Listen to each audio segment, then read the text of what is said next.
स्वागत है आपका हमारे चैनल पर। यहाँ हर वीडियो एक नई कहानी, एक नया अनुभव लेकर आता है। जुड़िए हमसे और साझा करें इस सफर को, जहाँ हर क्लिक एक नया परिचय होता है।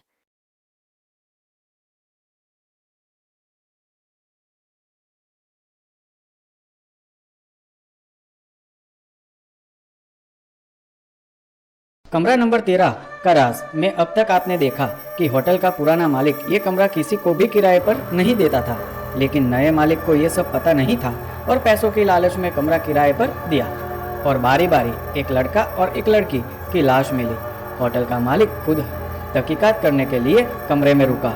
वहाँ उसके साथ भी कुछ अनहोनी घटनाएं घटने लगी और उसे यकीन हो गया, यहाँ कुछ तो है। अब आगे देखिए। होटल का मालिक एक ज्ञानी पंडित के पास गया। उस पंडित के पास आत्मा को वश करने की और उसे बात करने की शक्ति थी। पंडित ने कहा, मैं आपकी समस्या हल कर सकता हूँ। तब होटल का मालिक खुश हो गया और कहा, अगर आप यह समस्या का हल ला दोगे तब मैं आपको काफ़ी सारा धन दूंगा।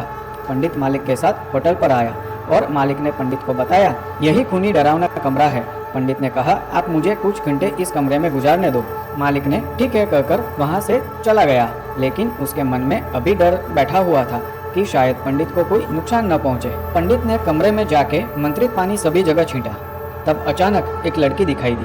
वो कहने लगी, ऐसा मत करो, मुझे जलन होती है।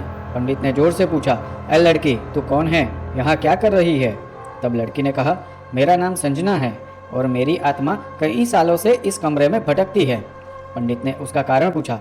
लड़की ने बताया, बहुत पुरानी बात है, मैं और मेरा दोस्त अजय दोनों इस कमरे में रुके थे।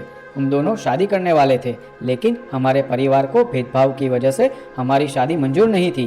तब हमने भाग के शादी करने का फैसला लिया। तब हम घर से भाग निकले और यहाँ इस कमरे में किराए पर लिया और यहाँ रुके। तब अजय ने मुझसे कहा, ये दुनिया हमें साथ में जीने नहीं देगी, क्यों ना हम साथ में मर जाए ताकि अगले जन्म में हम साथ साथ रह सके। और मैं भी अजय की बात में आ गई।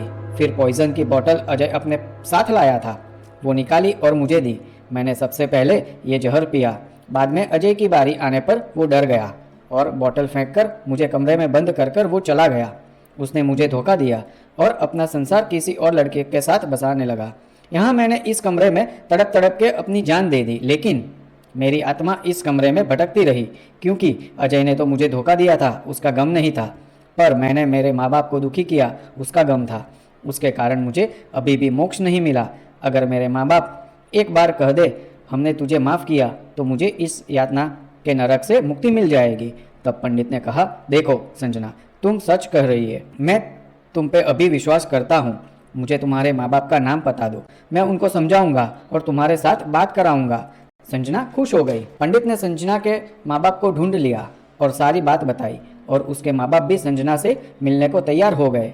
पंडित और उसके माँ बाप उसी कमरे में आए। तब संजना उनको दिखाई दी। दोनों रोने लगे। बेटी, हमने तो तुम्हें कब का माफ़ कर दिया है, तुम जहाँ भी रहो खुश रहो, यही हमारी कामना है। यह सुनकर संजना भी खुश हो गई और उसने पंडित को प्रणाम कहकर धुआं बनकर यहाँ से चली गई। अब कमरे को पंडित ने मंत्रित पानी छांटकर कमरे को पवित्र कर दिया और होटल का मालिक पंडित पर खुश होकर उसे खूब सारी दौलत दी। अब उस 13 नंबर का कमरा दोष मुक्त हो गया। कैसी लगी हमारी कहानी? आपको पसंद आई हो तो लाइक शेयर करें, सब्सक्राइब करना तो मत भूलना। फिर मिलेंगे अगली कहानी में।